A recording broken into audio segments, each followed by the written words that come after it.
Ninamani, kia ora and hello. Welcome to this webinar about using productivity in fisheries management.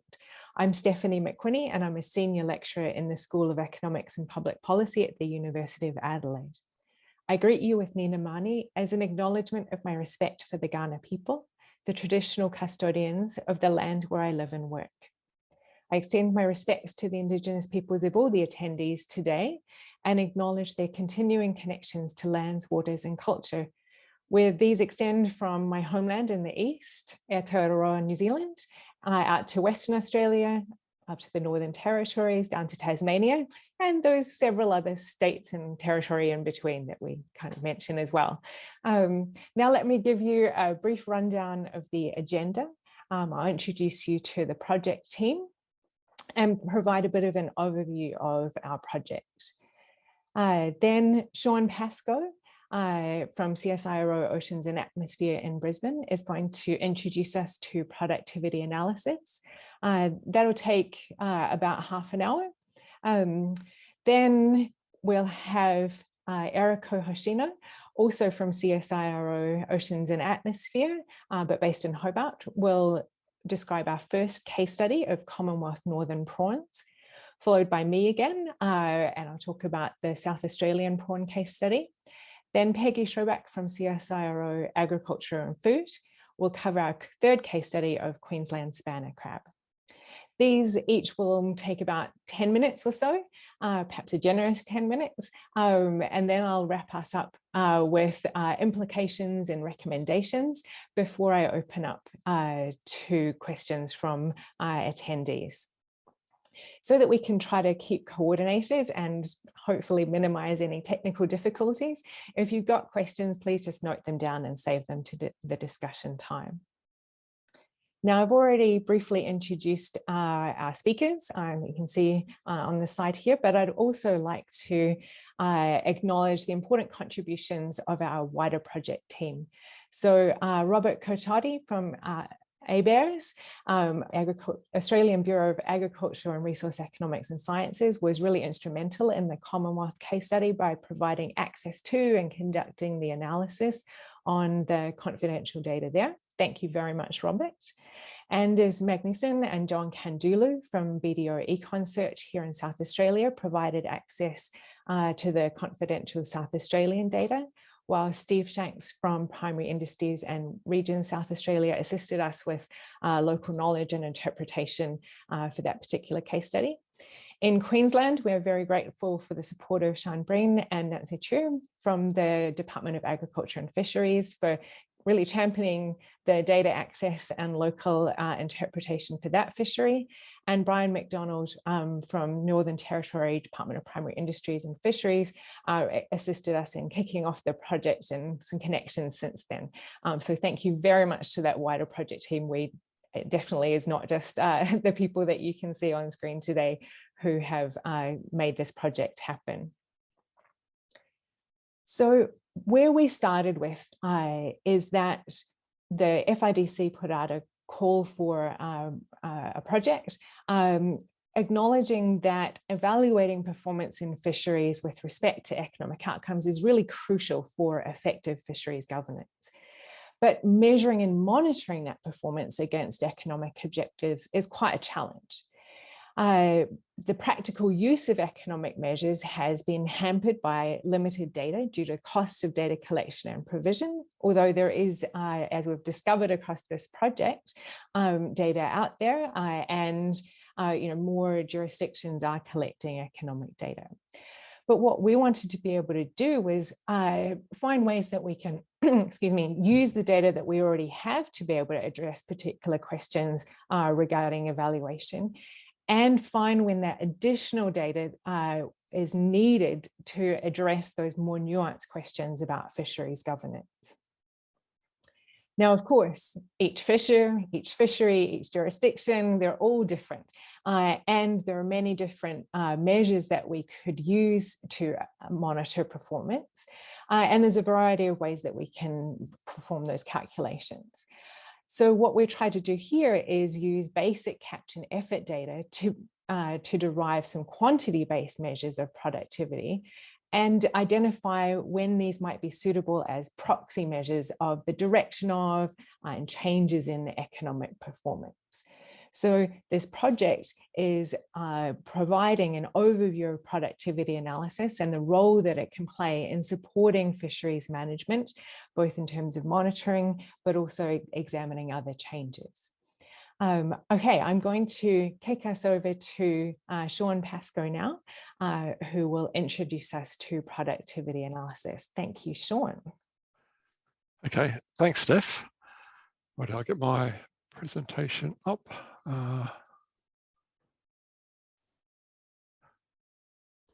Righto. Okay, well, I'm going to hopefully not put you all to sleep in the next, or hopefully no more than about 20 minutes should take to go through this. It's going to be slightly theoretical, so apologies around that. But it really is to give you a good background in terms of what productivity analysis is, what the measures are, and what we can do with it, really, before we launch into the case studies where we've actually applied this to various fisheries around Australia. So in terms of this presentation, like I said, it's really just focusing on sort of background material that help for the other presentations, looking at key concepts. We're going to try to focus on how these do relate to economic performance, because that's quite a key part of a project in terms of the degree to which these productivity measures can tell us about what's happening in the economics of a fishery, even if we don't have economic data. But also, as Steph mentioned, productivity analysis can do a lot more than just that. It's a very, very useful tool for management. And we'll also look briefly in terms of what it has done in terms of providing information for management more broadly than just for the economic performance component. Okay, is this going to work? Yeah, so a bit of a lag on my screen. Okay, first and foremost, we should point out that this approach does derive from economic theory, and particularly the assumption of profit maximisation. So there's a huge amount of maths behind all this, which we're not going to go into, which I think you're probably very relieved about. But underlying it does really come up with this whole theory that individuals try to maximise their profits, and if they're not maximising their profits, then there's basically something happening that's stopping that, and we can measure that in terms of what might be happening to stop that profit maximisation. Okay. Very broadly, we consider productivity to be the relationship between the amount of inputs used and the quantity of outputs produced. And this is not just a fisheries concept, this is a broad economic concept. You'll hear talk of the sort of government talking about productivity not changing or changing, and wages not changing because productivity is not changing. It's a very broad concept, but it basically relates to how much are we producing for our level of inputs that we're using. And ideally, the more you produce, given a set of inputs, the more productive you are. Okay. Now, we know in fisheries in particular that not everybody catches the same. If you've got 10 different boats fishing, they're all going to catch something different. And that could be because some of the boats are bigger, they have bigger boats, bigger engines, so they can cover more ground in the same time and have more swept area. Some boats fish more than others. Some boats might only be sort of fishing on sort of every second Tuesday, and others will be fishing sort of every day. And we also know that not all skippers are the same. Some skippers are better than others. They might be better in terms of more experience. They might just be sort of better trained. There's a whole range of reasons why different skippers have different skill. So what productivity analysis is concerned is trying to understand how all these factors combine to affect catches. And then we can see, well, if we know what the contribution of each of these components, the physical inputs in terms of boats, the amount of time they fish, or even skipper skill, then we can get a much better handle in terms of how management might influence production in the fishery overall. Okay. Now I'm going to go through a few key concepts and a few key measures. The key concept of a production frontier pretty much underlies all of the analysis we're doing. It's been done in different ways potentially, and the modelling work we do don't necessarily produce a line like I'm going to show you, but essentially this underlines the whole approach. So if you think in terms of activity in a fishery, then you'd expect that the more inputs you use, the more outputs you get. Although we don't expect this relationship to be linear, quite often it's non-linear. And there's a concept in economics, some of you might have heard about the law of diminishing returns, which means that as you put more inputs into something, the outputs increase by a less than proportional amount. So I'm going to give a sort of a very basic example here. If you look in terms of a graph with outputs on the y-axis and inputs on the x-axis.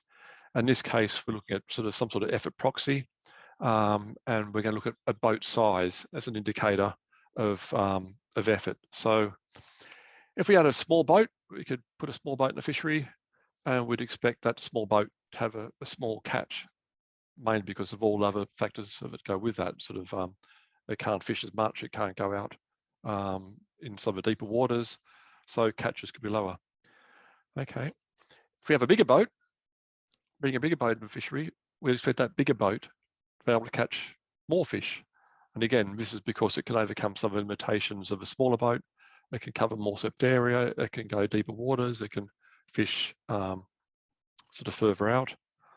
And keep it going, have a third boat we bring in. Okay, let's bring in a reasonable sized boat.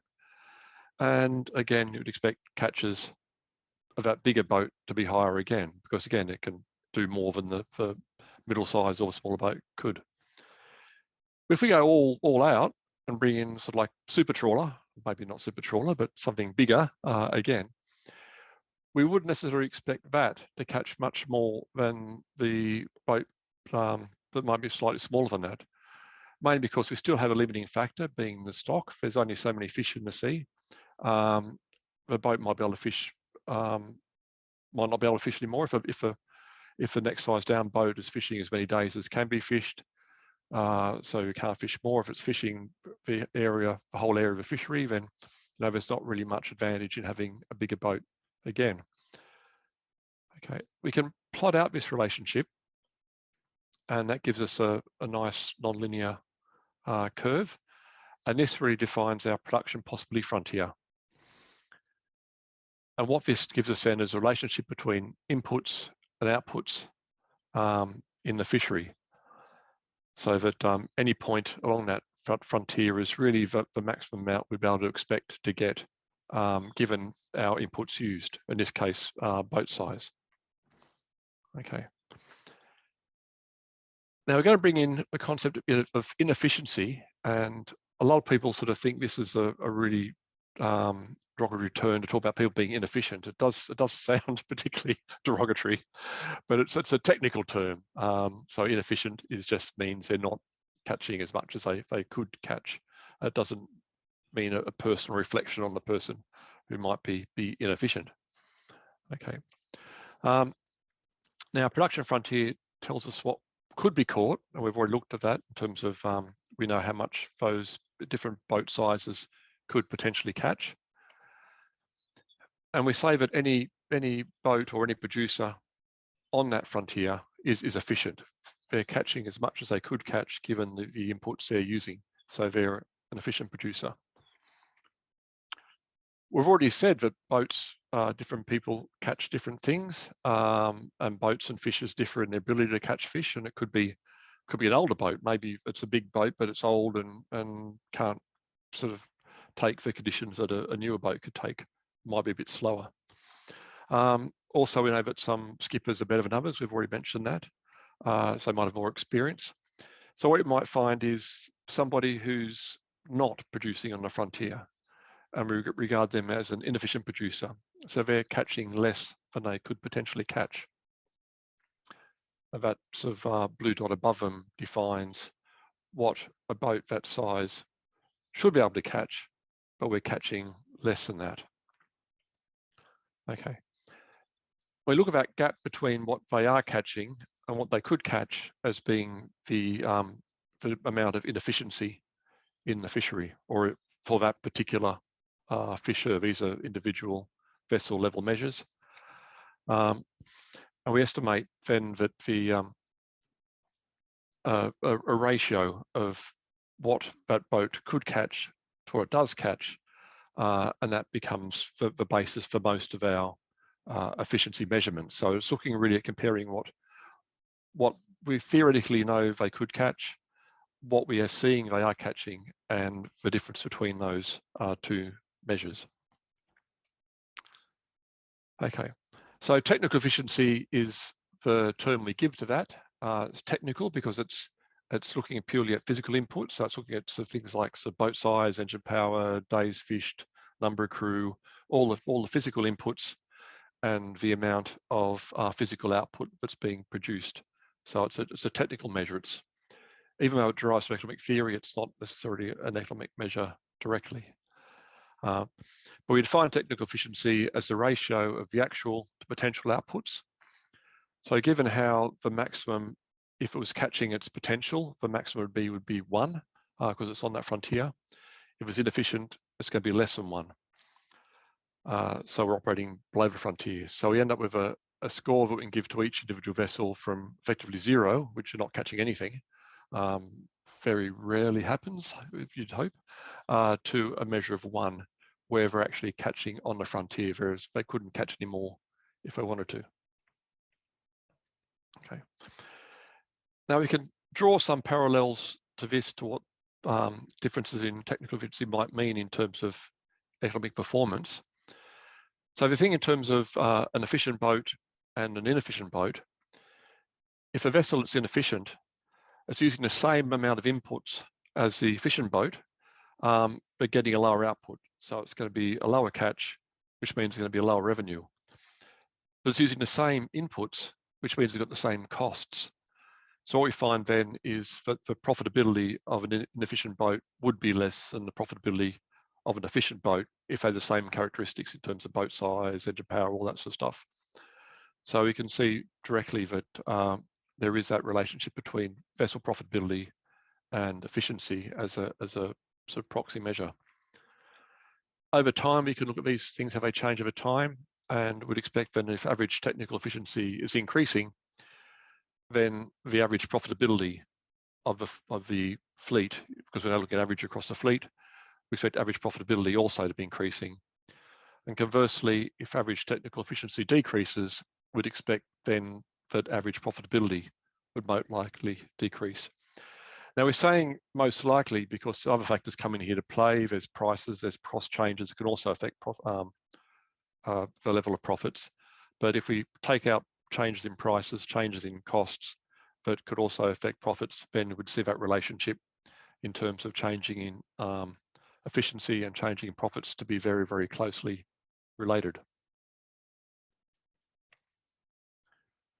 Okay, now there's another concept that's very, very similar at face value. There's a few different ways it's calculated differently from capacity utilization, although the main approach is, they use the same underlying methods. And this is capacity utilization. Okay, we've already talked about the frontier in terms of what could be caught. When we looked at the previous example, we looked at fixed costs, which is like our boat capital, and our variable inputs, such as days fished.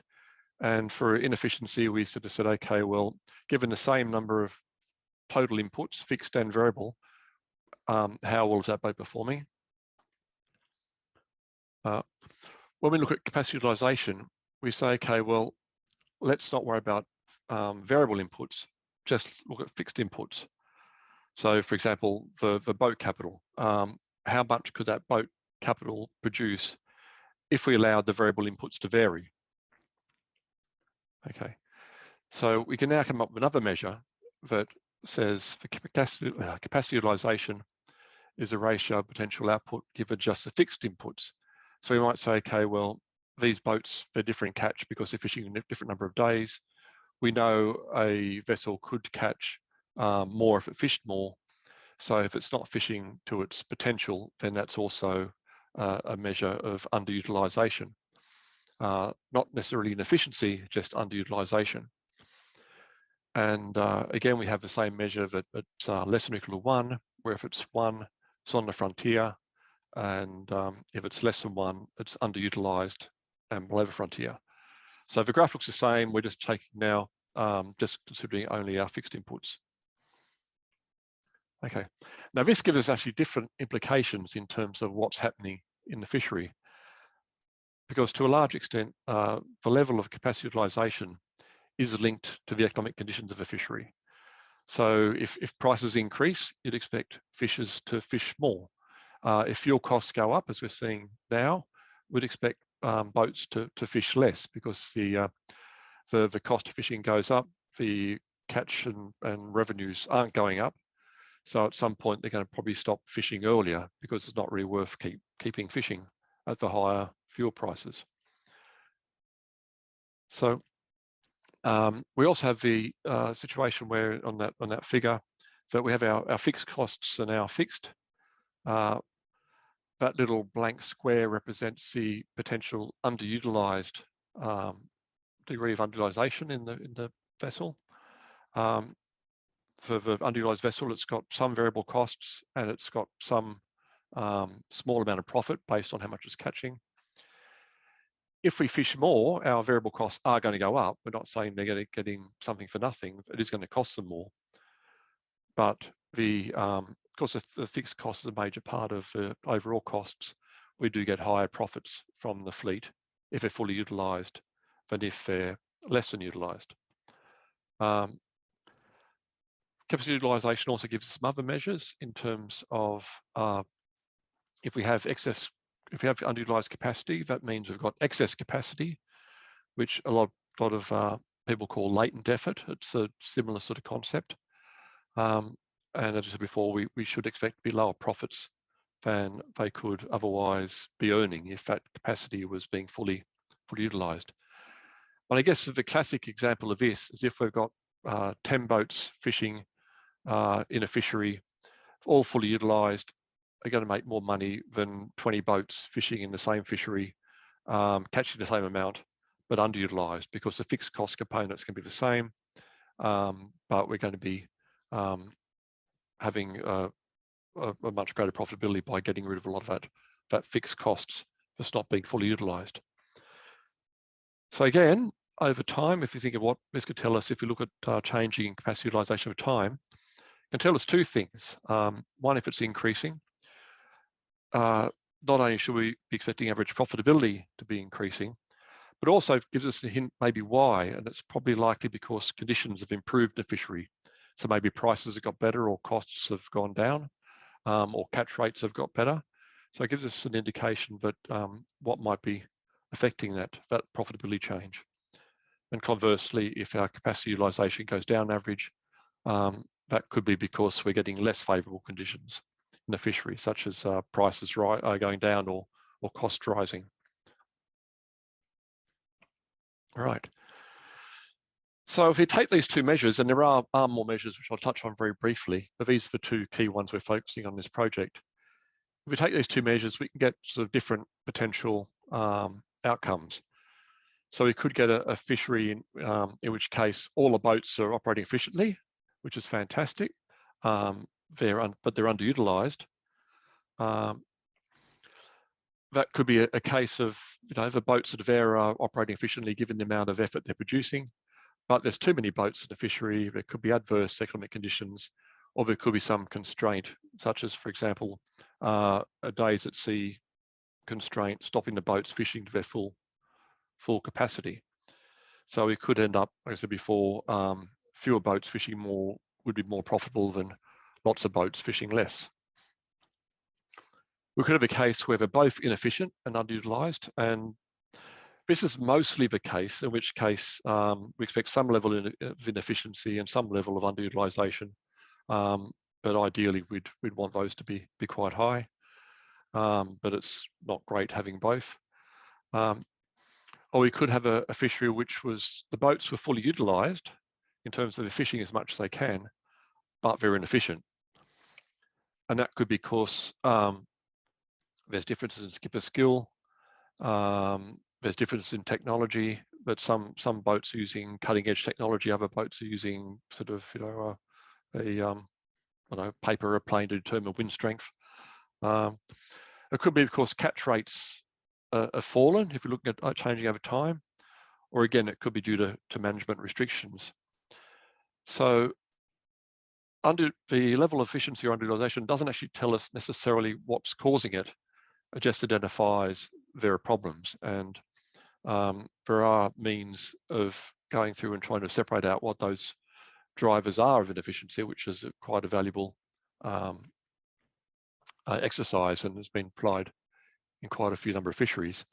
But in this case, we're just looking at just what are the measures themselves, how they vary across the fishery.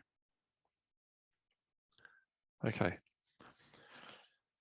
So we've talked about how management might affect technical efficiency and capacity utilisation. I'm just going to give some examples, and these are not all encompassing. There are many more, just a few sort of ideas. So if we look at technical efficiency first, the obvious one is, of course, input controls. If you have a fishery that's running really efficiently, they're all using the right amount of gear, and you come along and say, okay, well, we're going to go from quad gear to double gear, like twin nets rather than quad gear. That immediately is going to have an impact on the efficiency of those boats. Their catches are going to decrease. They're going to be using the potentially same fuel, same number of days, same boat, same everything else, but their catch is going to go down because of that input control. It could be that you've on a line fishery, you restrict the number of hooks to half a number of hooks, for example. Other ways that can affect efficiency is things like introducing a buyback program. Now, these are, everybody would know that when you take out a buyback program, the boats you're going to attract first are those who are probably the least efficient boats in the vessel, in the fleet. The good boats are going to want to stay. The boats that are probably marginal, aren't doing as well, are going to be the first ones to want to leave. So by moving those least efficient boats, basically we're just increasing average technical efficiency just by reducing the tail end of them. So even if the boats that are left aren't any better, the fleet average efficiency has gone up. So I would expect the fleet average profitability to also have gone up as well. Okay. If you look at capacity utilisation, there's a few other factors here that could affect this. Again, input controls, these could be different input controls. So again, it could be a days at sea control, has a direct impact on capacity utilisation. If you say, okay, if you limit it down from sort of 25 days a month down to 20 days a month, you've immediately cut back how much that capacity can be utilised in the fishery. So they can't fish as much, they can't utilise their boat capital as much, so they're going to be greater underutilisation.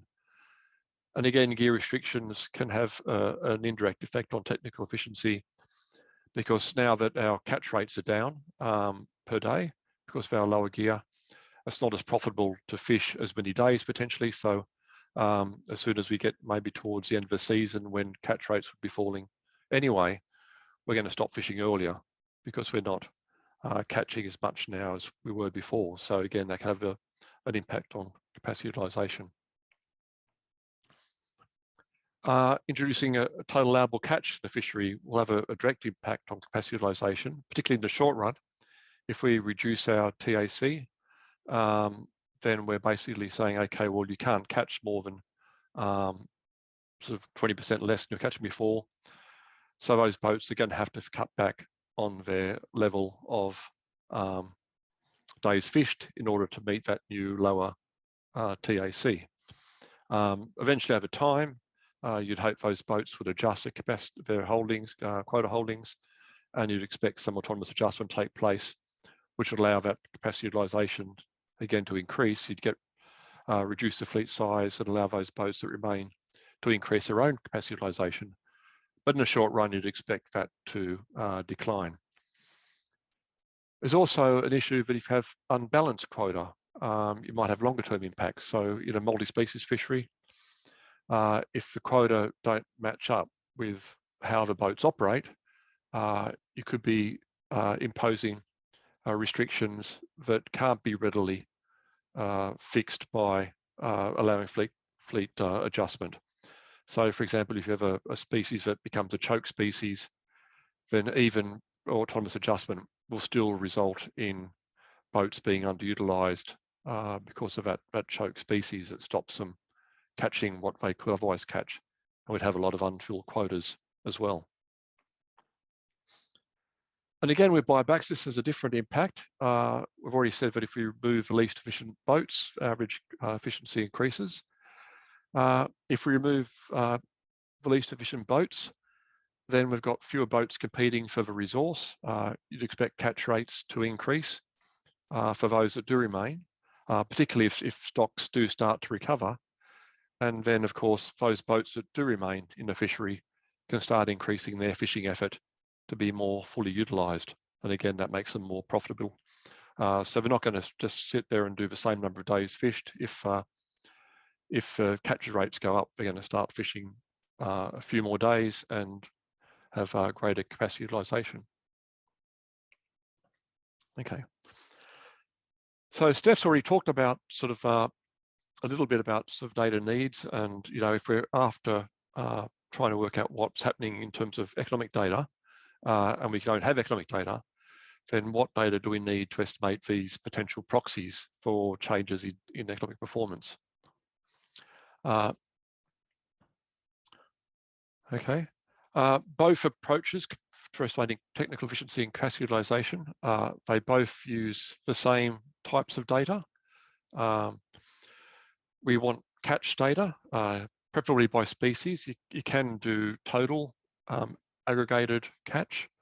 It's not as good. It doesn't give you as much information as if we had disaggregated data by species.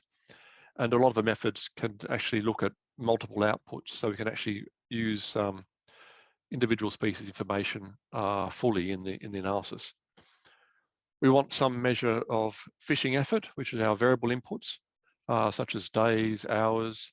There's a wide range of different types of variable inputs we could use to pick up these variable inputs.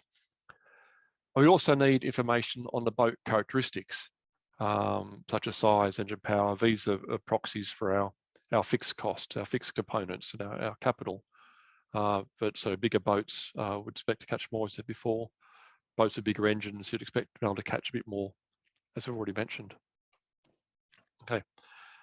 Now, fish stock information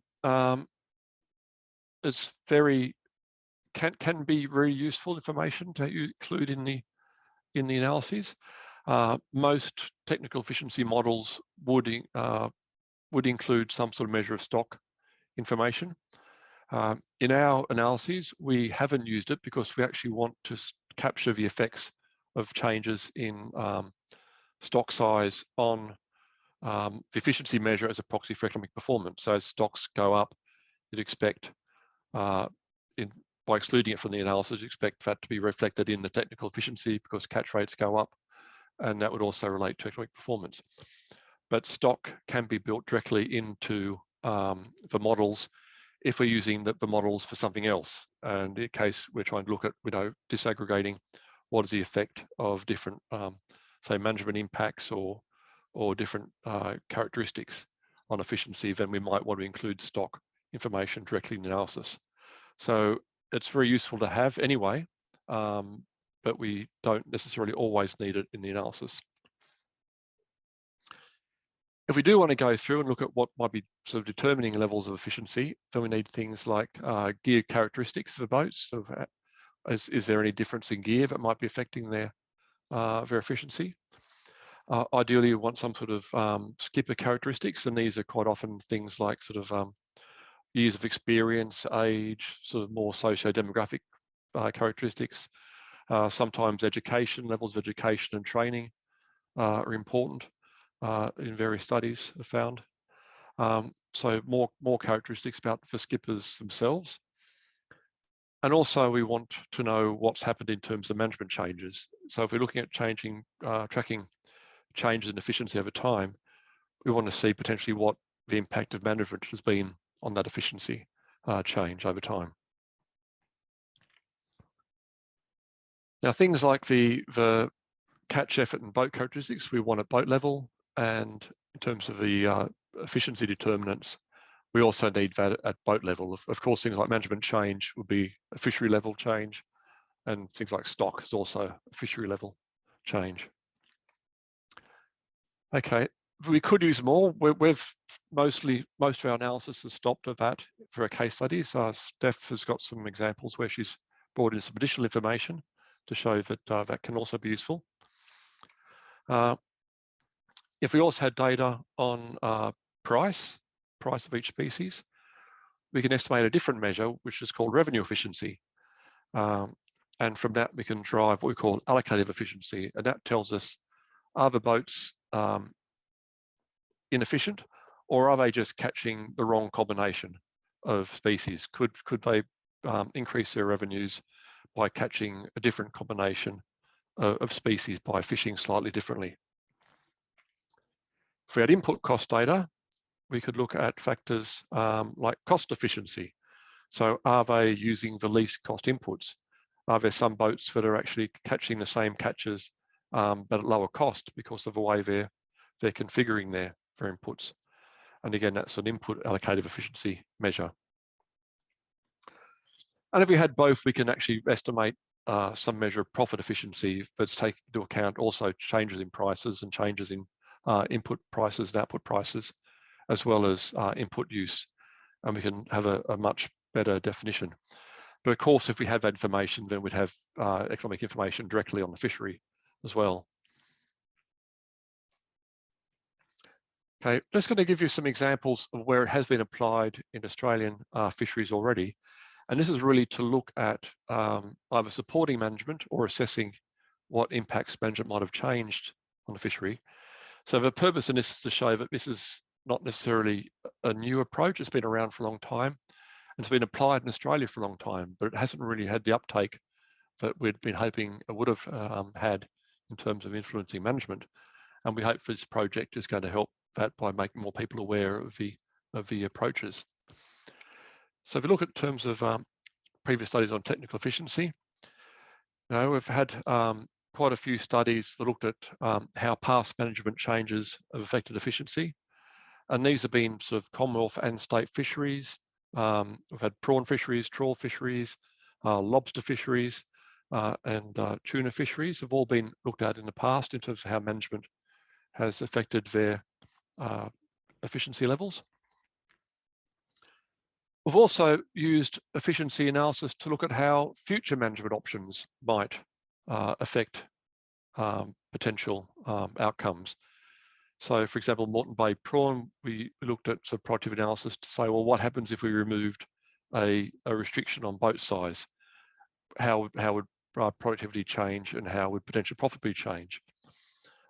Things like Torres Strait rock lobsters. What would happen if we spread quota or change the way the quota was operated?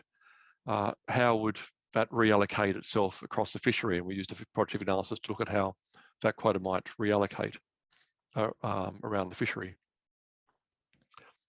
I've also used the approach to look at the potential impacts of climate change. This is for the Sydney rock oyster fishery. It's an aquaculture operation.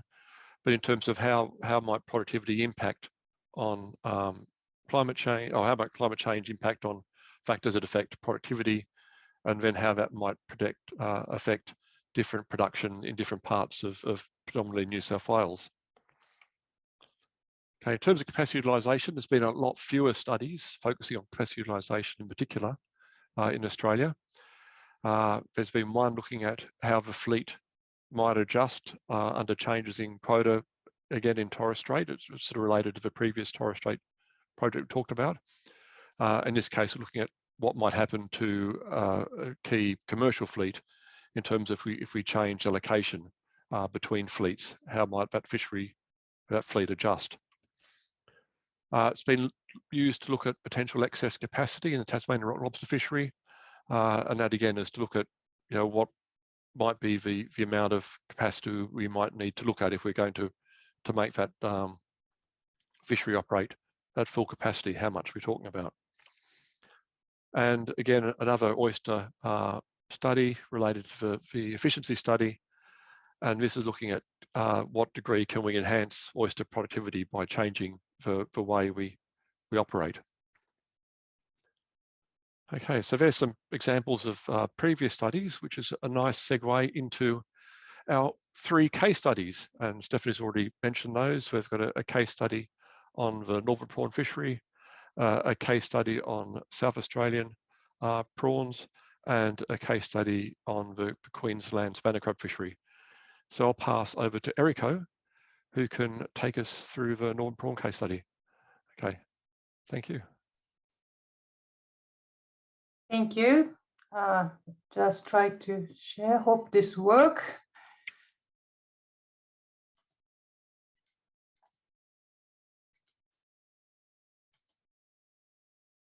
How does it look? Can you see it? Everybody can see it? Perfect. Okay, great. So thank you. So today we are going to talk about 3 case studies fisheries, which are all located in a different jurisdiction, managed under different management system, and has a different level of data availability. So in each case study, we try to illustrate how productivity has changed over time in response to specific policy changes that are unique in each fishery. And then we investigate the consistency of these measures and how they relate to economic measures such as profit. Can you see the next slide? Okay. Yeah, all good. Okay, great, thank you. So the first case study is about the Commonwealth Northern Prawn fisheries.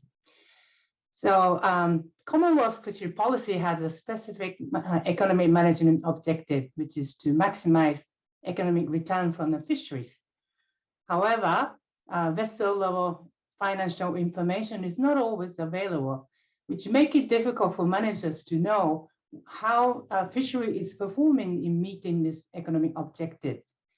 So in this case study, we ask a question as to whether we could use the productivity measure, which is estimated from more readily available catch and effort information, as proxies to track change in economic performance.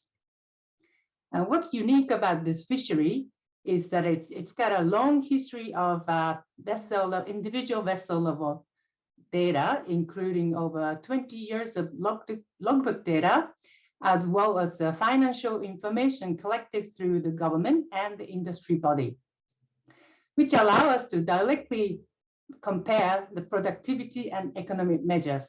And these measures are indeed related, then we could use productivity analysis as a cost-effective measure and cost-effective mean to monitor the economic performance of the fishery. So just a little bit of overview of the Northern Prawn fishery. It is the largest wild prawn fishery in Australia, worth around 85 million. Fishing operation takes place in the tropical northern region of the country, as shown in this map. There are 52 boats that participate in the fishery, and those boats also have separate gear fishing rights that allow them to use certain amount of net that they can use to catch fish. It is a multi-species fisheries. Banana prawns and tiger prawns are the major target species. Also, there are other species that are also caught as a byproduct.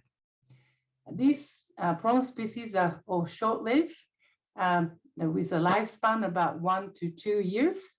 And as for most short-lived species, the abundance of the prawn stocks are highly variable from year to year. And this abundance of banana prawn in particular is driven by environmental conditions, such as the amount of rainfall. And such characteristics pose challenge to the management of this fishery. So the fishery has been managed through a series of input controls that includes limit on the season length with mid-season closure between those two seasons. Daylight trawling is also prohibited on the second season to protect the egg-bearing female tiger prawn. And there are also permanent area closure to protect the sensitive habitats such as seagrass bed. There's also limitation in the gear in terms of head rope, foot rope lengths, and individual tradable gear unit was introduced in 2000. The fishery underwent a series of buyback program in response to concern that there are too many boats in the fleet to be able to manage the stock at sustainable level. So we look at the data over the past 20 years, and this graph showing the catch in the bar, and the red line indicates the number of boats.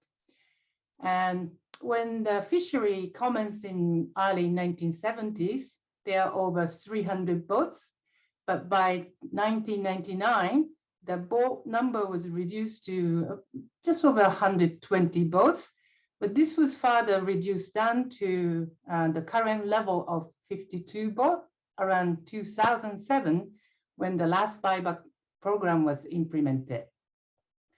So from logbook data, we got the information on the day's fish and the length, engine power of the boat as an input to the production. And then the catch of 5 species, prawn species as an output of production. So what we've done is first to use the logbook data to estimate productivity measure in the form of technical efficiency and capacity utilization. And we compare them to the economic measures using regression analysis. So these figures showing the result of productivity change over time. And the top one is a capacity utilization score, and the bottom one is technical efficiency.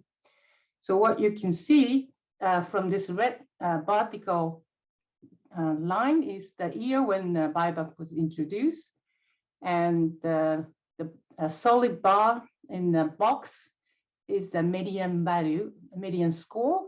And you can see that after the buyback, the capacity median score of the capacity utilization was close to 1, which indicated the fishery is close to full capacity, fully utilized. And similarly, technical efficiency score also improved after this period. And this is likely due to the removal of less efficient vessel. As Sean mentioned, buyback tend to provide incentive for inefficient fisher to exit first. There are also indications that the prawn stocks have abundance have improved as a result of the management change, and such positive change in stock abundance may have contributed to the general improvement in the technical efficiency scores. So this is a table showing the result of regression comparing productivity and economic measures. So we use the 3 economic measures. So the gross margin, the bottom one, is more of a short-term economic performance measure because it only consider it's a revenue minus variable costs and only consider take out the costs that are directly linked to the fishing activity. Versus the full equity profit is more of a longer-term economic performance measure, because it also consider more of the longer-term cost of investment in the capital and their depreciation. So what this number tells us is that 1% increase in the technical efficiency result in around 0.6 to 0.9% increase in these economic measures.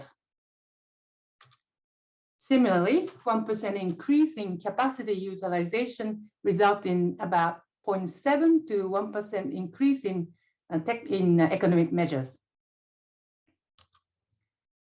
R squared indicates the strength of the relationship, and one has a perfect relationship. So based on those numbers, particularly the gross margin, it shows that there are quite strong relationship between productivity and economic measure. So in summary, we took advantage of the data-rich northern prawn fisheries, which has a very long history of individual boat level data to compare productivity and economic measure. And we did find that these measures are indeed quite strong relationship, particularly in relation to the short-term economic performance measure and productivity measure. So this indicates that the productivity analysis could provide cost-effective way of monitoring economic performance when we don't have detailed economic information available to us. Thank you. That's all.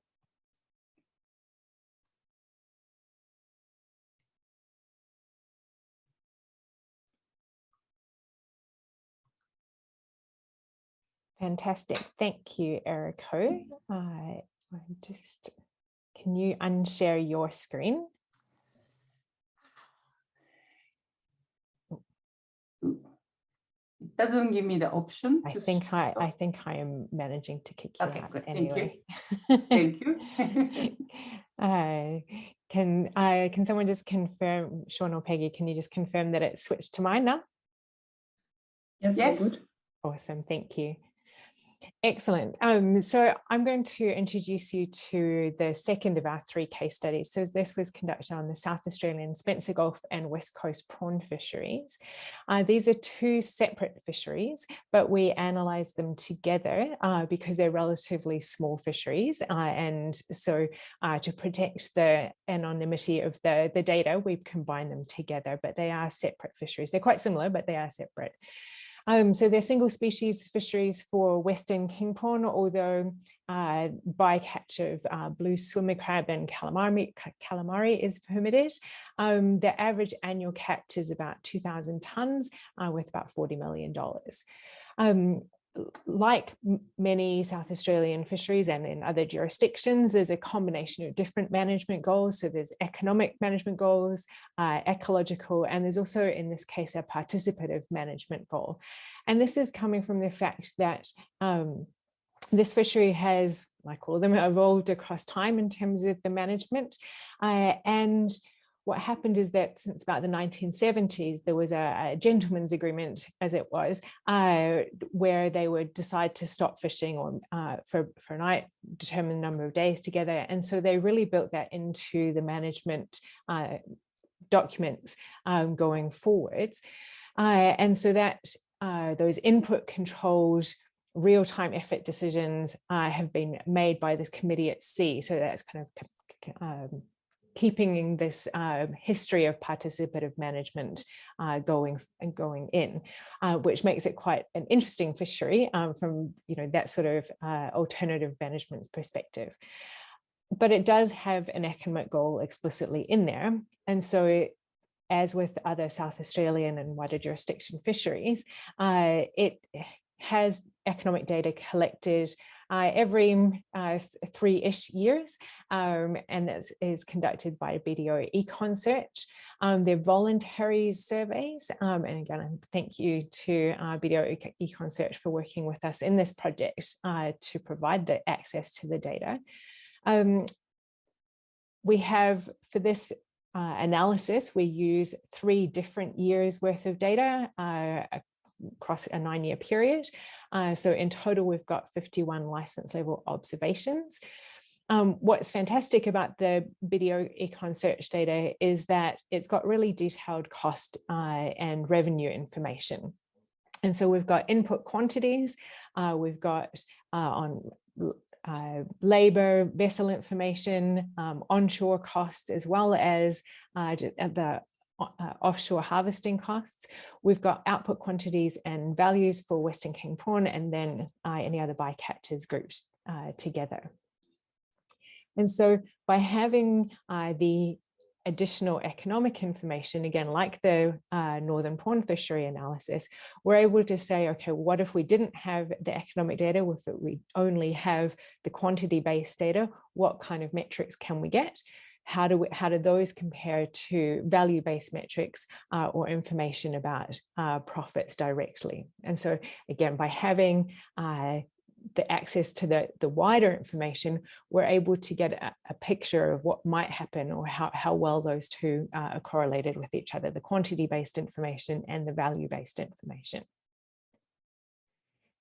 So let me take you through 5 different sets of results. So if we look on the left-hand side of the screen here, the measures of technical efficiency and capacity utilization. So this is again what Sean described to us and what was calculated for the northern prawn fishery.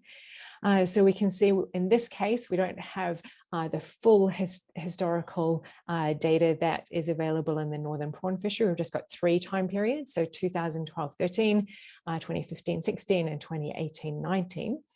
And so what we can see here is that for technical efficiency, that it is lowest in the earliest of those 3 years. But it's relatively high overall. So these box plots have got the mean is this dark bar line here. And so we can see mean technical efficiency is quite high, saying that compared to the best boats in the fleet, again, what Sean described as that frontier, we've got the average boat is catching about 80% of that in terms of technical efficiency. So that's in 2013, that overall, we've got actually relatively high rates of technical efficiency. And this is really reflects the fact that this fleet is quite similar by quantity. And this is coming from the combination of the input restrictions and that participative, collaborative decision-making where the committee at sea is saying is calling time out on the fishery, essentially. In addition, capacity utilization is also lowest in our earliest period, but relatively high across the 3 periods. What's a little challenging in this fishery is because we have those input restrictions, it's difficult to identify a true maximum capacity. So with the production frontier that Sean described to us, we could imagine that if we let the fishers go out and catch whatever they wanted across the whole year without being constrained by either management, whether that's government directly or the collaborative management approach, we could imagine that some fishers might actually be able to catch a lot more. And so by having that combination of input and input controls and collaborative participative management, we can only say, compared to what they're the constrained optimization, what they're doing for now in terms of capacity. So it's hard to kind of get a really good picture of what that true maximum, if they were completely unfettered, would be. So that's from the technical efficiency side. We can see those relatively high measures that they are increasing across time. What's a little different is that if we move across to looking at our value-based measures of efficiency, which we can do in this case, and was done in the northern prawn case as well, just to show you all the results, that we can calculate the allocative cost and profit efficiency. And what these are telling us is that actually those value-based measures of efficiency are starting to fall across time, across those 3 time periods that we've got. And we seem to be also getting an increase in variation, right? So these box and whisker plots are telling us the dark band is the median. Then this box is telling us the 25th percentile and the 75th percentile. And so as those are increasing, it's kind of indicating to us that there seems to be more variation occurring in those value-based measures of efficiency. So I've already sort of summarized the first main and the second dot point there. when we conduct the analysis, as Eriko showed us with the northern prawn fishery, regression analysis comparing gross margins, boat profits, and full equity profit to the measures of technical efficiency, we do get a positive relationship, but it's a lot weaker than in the northern prawn case. And so what we were able to do in this analysis is we went back to the data, and what we found is that, again, there's much greater variation just in the raw measures of profits. And that variation is increasing across time, particularly those longer run measures of profit of full equity profit that includes boat depreciation and so forth. So this in the South Australian Spencer Gulf and West Coast prawn case study, we have increasing divergence in economic outcomes and larger variation than the measures of technical efficiency and capacity utilization. So the quantity-based measures are much more similar and not changing as much across time, whereas the value-based measures are increasing in variation. So in this particular, in these two particular fisheries, the effort controls and the coordinated catch decisions limit the quantity mechanisms for improved performance. So if a fisher is trying to increase their economic outcomes, then in an unrestricted fishery, they could say, okay, well, I want to catch more fish. But in this case, because we have both effort controls and coordinated catch decisions, they don't have that quantity-based mechanism or lever. And so if a fisher wants to try to improve their economic performance, they can't do it by increasing catch. They have to pursue other options by looking at changing the value. So maybe they're pursuing a different value chain to get it out to the suppliers in a different way to get a higher price. And so while we can't analyze that directly in this fishery with the data that we have, because we haven't looked at where they're selling, but there are potential implications for perhaps longer term pressures on cooperation in the fishery. And where this is coming from is that if you start to get those increasingly divergent economic outcomes, but more similar quantity outcomes, then there is potentially some strain on those cooperative relationships if different fishers are having different objectives, different types of value chains going out to market. And so that might have some implications, particularly in small fisheries that we're talking about, and other small fisheries in Australia and New Zealand, that what we really need to be thinking about is also kind of thinking, what are their value-based mechanisms or levers for improving economic outcomes, as well as the quantity-based mechanisms. And so if those value-based mechanisms are the same for all of the fishers, then using quantity-based metrics are more likely to be appropriate for matching up with a true representation of productivity. In this case, we did have, compared to the northern prawn case, we had a limited time horizon of data. We've only got those 3 periods where we have both economic and quantity information. And so we were unable to include individual vessel effects that were included in the northern prawn fishery. And we weren't able to look at big changes in terms of if there's something ecologically happening or environmentally happening. So of course, appropriate data collection needs to match the management objectives.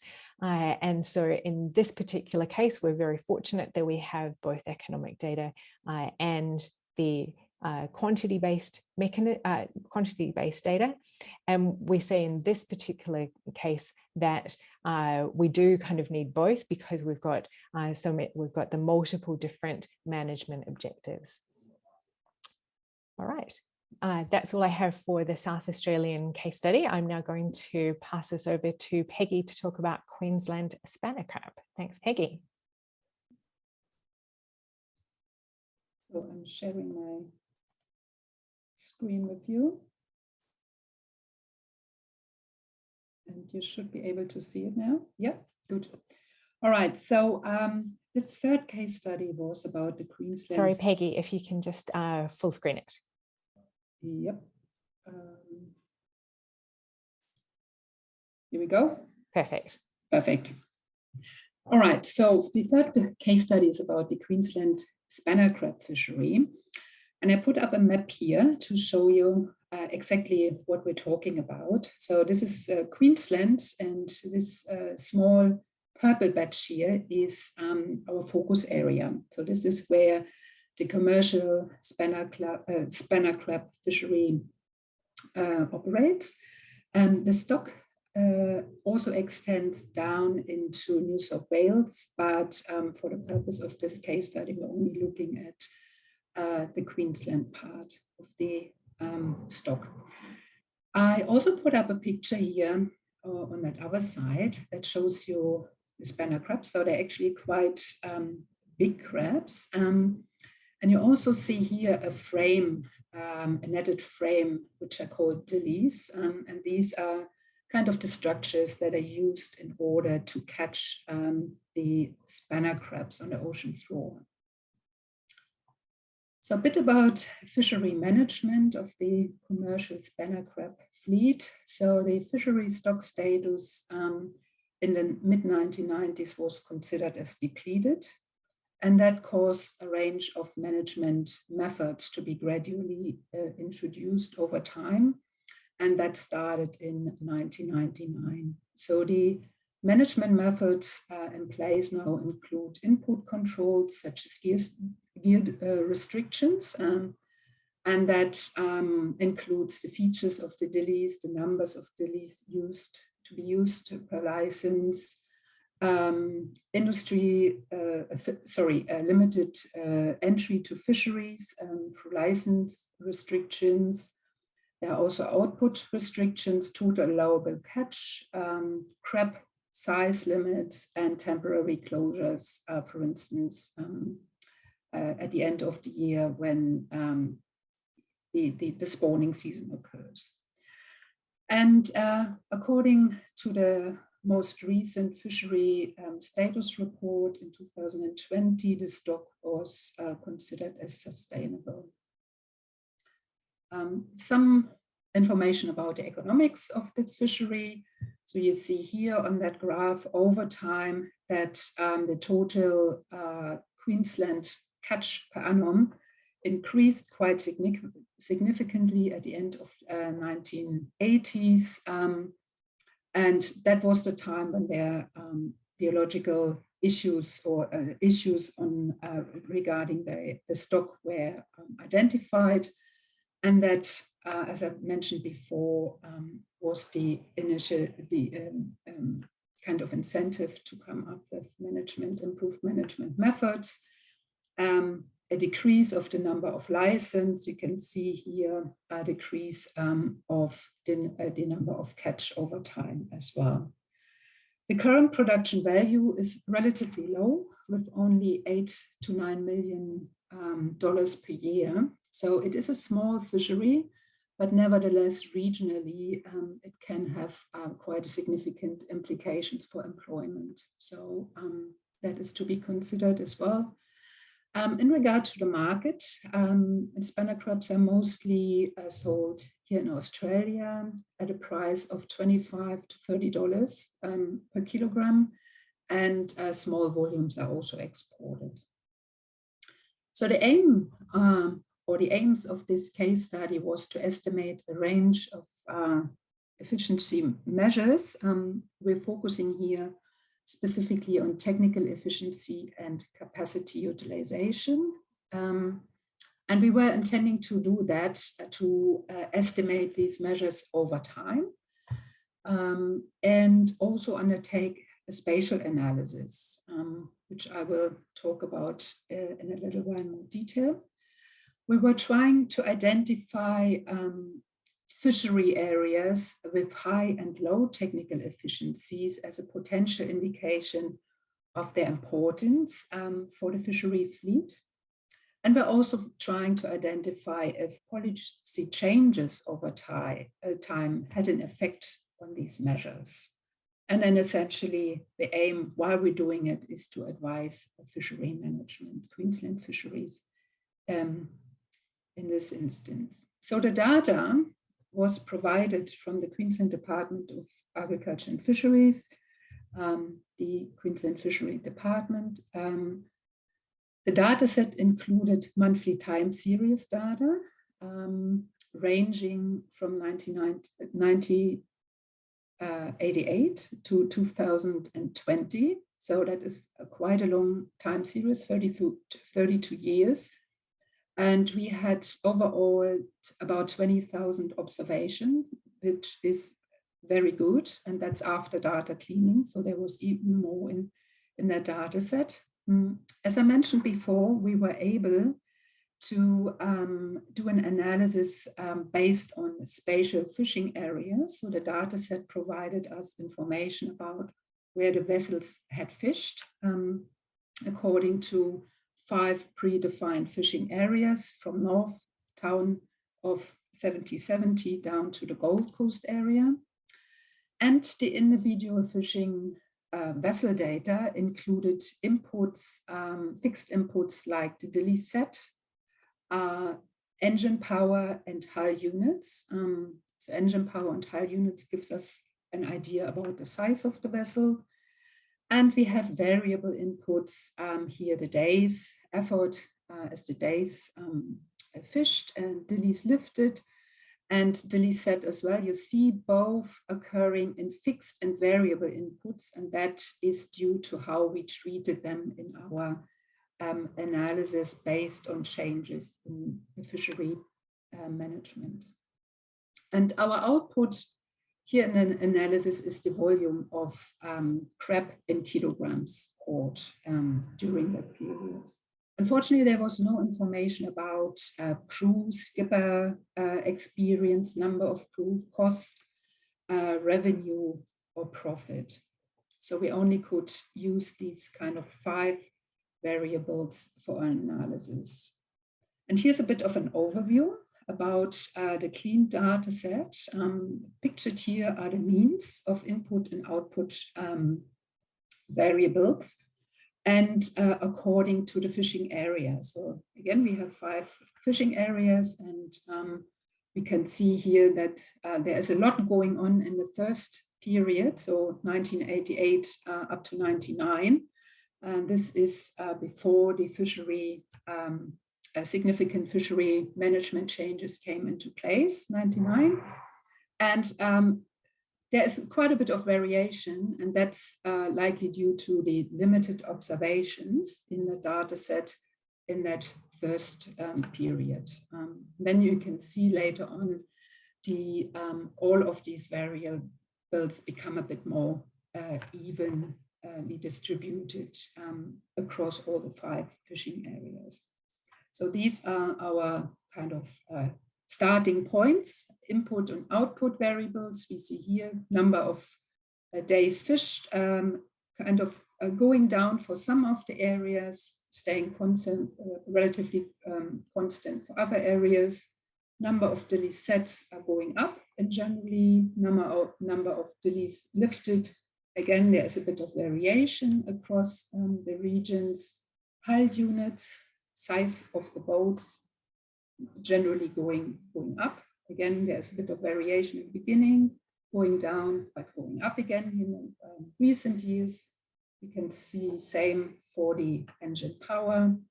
And for the catch, we see here that it is generally going down. So these are the results from our efficiency analysis. On the top, the results for the technical efficiency, and down here, the capacity utilization results. And you can see here on that in that first period, 88 to 99, that we treated the Delhi set as variable inputs. And then after that policy change in 99, we treat them as fixed inputs, just to reflect what happened in that policy change. There were other changes occurring to the the total allowable catch was reduced most recently in 2018, and that is reflected in our output data, in the output data. So that is indirectly accounted for in the data already. So let's have a look more closely. You can see here for technical efficiency in that first period, 88 to 99, that there is a lot of variability in the technical efficiency scores. The most efficient vessel would be considered here as one, as the kind of technical efficient vessel against which everyone else in that fleet and in the respective region is being compared. So looking at across the time and across the fishing areas, we see here, particularly after 99, that the outcome is relatively similar for all the 5 fishing areas. So the efficiency scores range between 0.25 and 0.60. That means the underutilization of the variable inputs. So that's the days fished, the dillies lifted, and the dillies set. If we look down at the capacity utilization results, we see similar outcomes, that the scores, the mean scores for each of the 5 areas are relatively low and relatively similar. Yeah, there is a little bit of variation, which you naturally would expect for each of the areas. For instance, here Bundaberg in the last few years becoming the lowest in the capacity utilization scores, but all the other areas are fairly similar performing in regard to capacity utilization. So overall, we can conclude from these results that the fixed inputs, so that's hull size, engine power, and the dilly set in that last period have been relatively poorly utilized in the fishery. Yeah. So in conclusion, we find relatively similar efficiency scores across the 5 fishing areas. There's relatively similar findings for the efficiency measures over time. So there's no significant change, and we can conclude from that that policy changes did not affect the efficiency of that fleet. So meaning there is room for improvement in the technical efficiency, and that there's a large capacity excess in that fishery. Why that is the case, we could not explain, simply because the relevant data is not available. What we found amazing is that this long time series is tremendous, which was quite unexpected. But unfortunately, because we have only 5 variables to look at, that limits our analysis. So in regard to recommendation, we noticed that the fishery has no clear economic objective. There are some indications about economic incentives or economic objectives in the fishery kind of the harvest strategy, but there is no clear objective whether the focus should be on a maximum economic yield, technical efficiency of inputs and outputs, etc. So that is something that should be addressed. But if it is addressed, it is also important to note that the economic objectives need to align with other objectives, so biological, ecological, social, or government objectives. So that is very important. And based on that, the question should be investigated: why are these efficiency scores so low over time? What drives these efficiency measures? In order to do that, the fishery management should move towards regular data collection. I know that some of that is already happening, but the regular data collection is important in order to help collecting information that would help then informing the performance of that decision making about this fishery.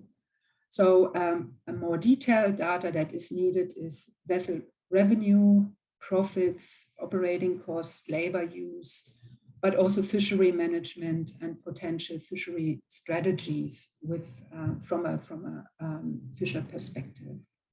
So that leads me to the end of case study 3, and I will pass over again to Stephanie. Fantastic, thank you, Peggy.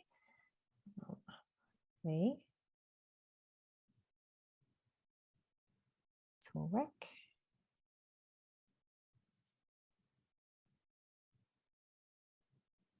Okay, is that coming through okay?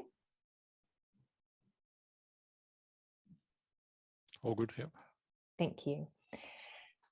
So before I kind of wrap up in terms of the whole study, let me give you just a brief rundown of the 3 case studies together. So we've seen that with the Commonwealth Northern Prawn fishery, it had rich data across time, and it had both the physical and the economic data, which allowed us to conduct analysis using both quantity-based measures and value-based measures, and compare that with raw measures of economic performance of the 3 types of different measures of profit. And in the Commonwealth Northern Prawn case, we were able to see that those quantity-based measures were really well correlated with aggregate economic performance. We also were able to examine and show what happened in terms of the measures of technical efficiency and capacity utilization after the significant management change of the buybacks. And so there's a really strong result there. With the South Australian Spencer Gulf and West Coast prawn fisheries, they have very detailed economic data, but shorter history. And in this particular case study, we saw that there was less variation in the quantity-based measures than in the value-based measures, and that they weren't quite so well correlated with the measures of economic performance. The Queensland Spanner Crab fishery, as Peggy's just taken us through, had a considerable history of quantity data. We understand that there's economic data collection underway. It's just we didn't use it in this case, in this analysis. And in this case, we could see that the quantity-based measures indicate there is room for some economic improvement, while there's been a strong result in that fishery in terms of the stocks. We haven't seen kind of the same impact economically. So bringing the results of the 3 different case studies together to try to make broader conclusions, of course, evaluating management and management change in fisheries depends on those objectives of management. And as Peggy just mentioned for Queensland Spanner Crab, there might be lots of different types of objectives, whether those are ecological, economic, social, and so we need to be able to make sure that we're analysing those appropriately. What productivity analysis can do, productivity analysis using individual vessel level data, is that it can provide consistent measures of aggregate performance, particularly when we're thinking about the match between quantity-based measures of economic performance, so technical efficiency and capacity utilization, and short-term measures of economic performance. Productivity analysis can also be used to identify opportunities to improve efficiency at the aggregate level. And again, this is where the Queensland Spanner Crab fishery is able to show us, there seems to be some quite a space capacity to increase technical efficiency. And if that's something that managers there want to focus on, then that needs to be addressed in terms of management change. The case studies that we undertook reflect typical types of fisheries and typical types of data that's available. That's why we chose the different types of case studies. So, BDO Econsearch collects data in different jurisdictions. The Commonwealth data is similar across other Commonwealth fisheries. And the logbook data that we were able to access for Queensland is, again, the type of data that might be available elsewhere. And I think the important thing to take away is that actually the glass is half full. We could, of course, make better use of that data, as I'll come to, but we shouldn't think we don't have all of the information. We do have some information, and what can we do with that? So our recommendations from the wider project, not just the results that we've got in these presented here in these brief summaries of the case studies, is that the fisheries managers and industry might wish to consider a greater use of productivity analysis to evaluate the impact of management change, as Sean described at the end of his section, with some other studies that have been done looking at management change, but also to identify fisheries for which productivity might be low. That's not necessarily something that's going to come up in catch data or in terms of profits directly. And so productivity analysis might be able to identify that a little bit more clearly, and that we can do that just perhaps using logbook data. That we can also consider using productivity analysis as a way to monitor fisheries, particularly those that have got longer histories of data. And so that then we can see what those changes are going to be, or identify when changes are occurring. And of course, then the next question will be, okay, we might have seen a change in technical efficiency. Where's that coming from? Right. So of course, you still have to know what data you're looking at and be able to interpret that. But if we're using it as a metric, as an indicator of what's going on, then we can see if there are changes in those measures of technical efficiency and capacity utilization, that maybe something is changing and maybe we want to investigate why that's occurring. We'd also recommend taking advantage of the existing data. So whether that's from the logbooks or the existing economic surveys, to see what can be done, see what results we can get out, what information we can interpret using productivity analysis in different ways. Australia has great fisheries and we want to help make the best of them. I'm now going to, that's everything that I've got.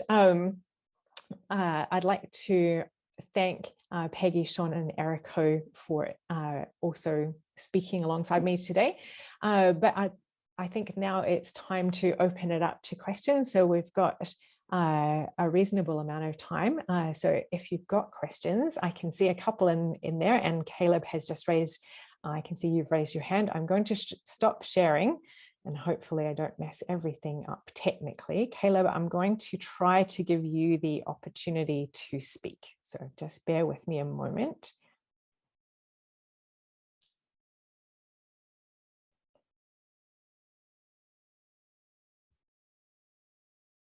Oh, no, I don't think I can. I'll see if I can work on that. Perhaps, Sean, I'll ask you if you can just answer Caleb, or read out Caleb's question and answer it there for now, and then I will see if I can make it work in another way shortly. Okay, thanks. So Caleb's put up, well, one question over 2 bits. I answered the first one in the middle, but we'll run through it. Essentially, his question was to do with, is technical efficiency actually desirable? Improving technical efficiency actually a good thing?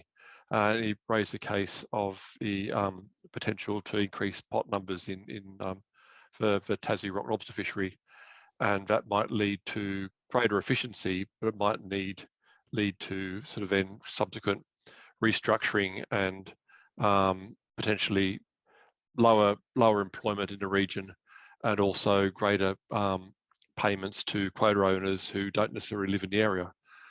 So in that sense, it does come back to the objective fishery, but what is it a good thing essentially to improve technical efficiency? My initial response to the first question was that it really comes back to the objectives of what the management objectives are for that fishery. If it's a social objective, then increasing technical efficiency might not be a good thing at all. In this case, if it's an economic objective, but it's benefits to the community rather than benefits to the fishery, and again, that might not be seen as a good outcome. So it really depends on what the objective of a fishery is, rather than whether or not technical efficiency is inherently evil. But by having said that, having a good estimate or good analysis of technical efficiency in the fishery can help preempt potentially some of those impacts. So, for example, if you knew what the production possibility frontier was, what that might mean in terms of if you've got a fixed quota but can use more inputs, how that fleet might adjust, you could potentially preempt where those impacts might be occur, which sort of boats are going to be adversely affected. So you can actually use the analysis still to look at, who are the people who are going to be impacted, and then that might help answer the question whether or not it's a good thing. So the approach is still highly useful, even if considered evil to some extent. Cheers, thanks. Can you hear me now? Yeah, we Thanks. can. Thanks for coming. coming. I mean, I was just, you would have thought I'd learned how to use Zoom after 2 years, but I was just trying to press the clap button rather than put my hand up. But thanks, Sean. That was a great answer. Yeah, brilliant. Thank you. Thanks, Caleb.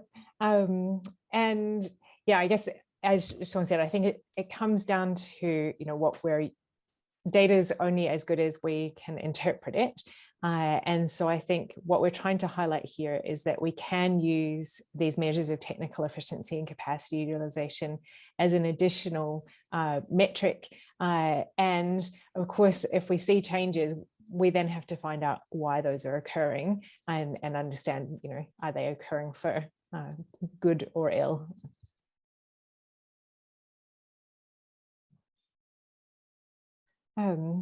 And we've got another question from Yifan Liu.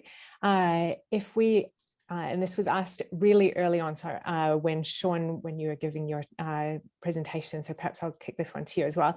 If we only have data on fishing effort and boat characteristics, can we make a proxy for fisheries catch?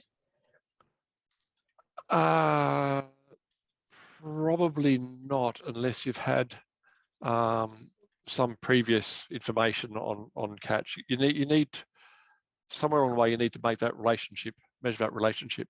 So it could be if you had sort of more historic data between catch and effort that allow you to make an estimate of a production, functional production frontier. Then you could say, okay, well, we can estimate what a change in that effort might mean in terms of changes in catch. But without that initial data to link the two, we couldn't really make that link between effort and catch. Sorry. Unfortunately, I think, data limited in various, as we've discovered, well, as we already knew, but as we've shown in different ways across this project, is that data rich and data poor all depends on the question that you're trying to ask.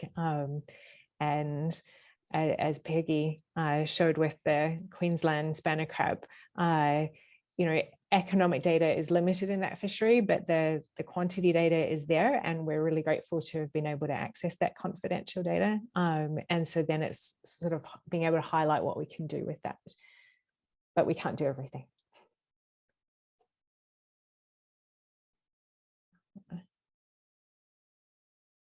Okay, does anyone else have any questions? Okay, all right, Charlotte.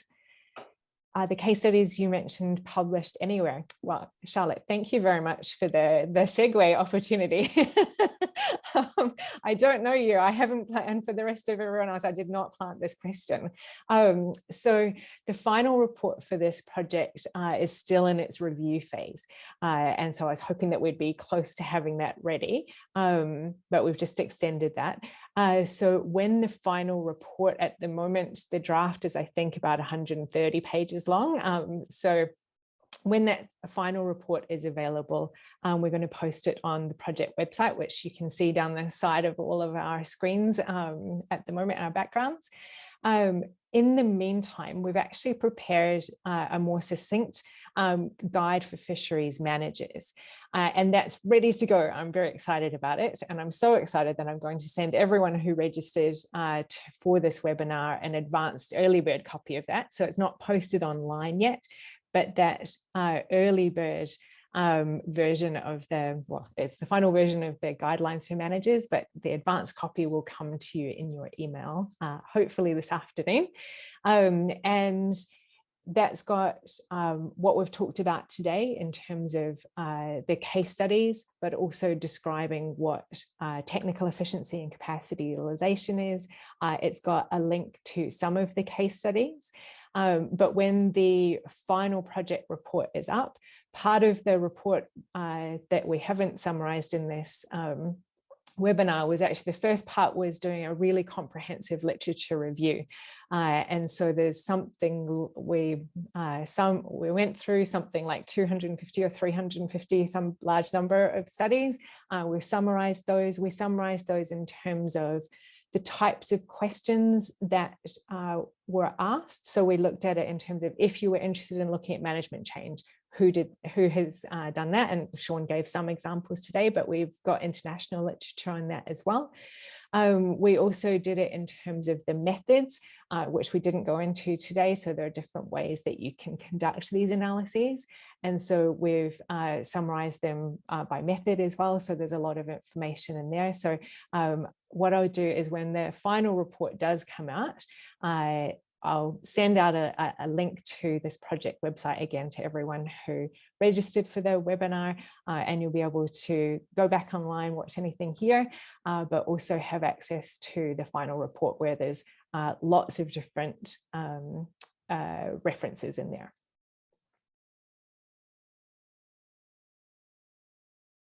Any other questions or comments? Like Caleb, I think I should have been able to figure out how to work Zoom, but I'm still, being the host is not something I've done, had so much experience with. Any other comments then from Peggy, Eriko, or Sean that you want to raise?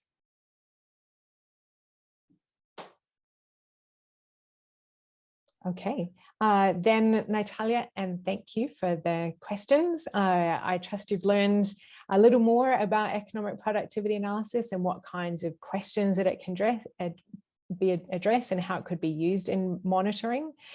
Before I close, I would like again to thank Sean, Peggy, and Eriko, but also our wider project team, Robert, Anders, John, Steve, Sean, Nancy, and Brian. And I'd also like to express my thanks to the fishers who responded to the surveys and who submit their logbooks and do all the work as they're going along. Without that data, we wouldn't be able to do any of the analysis. So even just having the existence of the data is really vital. So thank you to everyone involved in that. Nakuta, haere rā, and goodbye.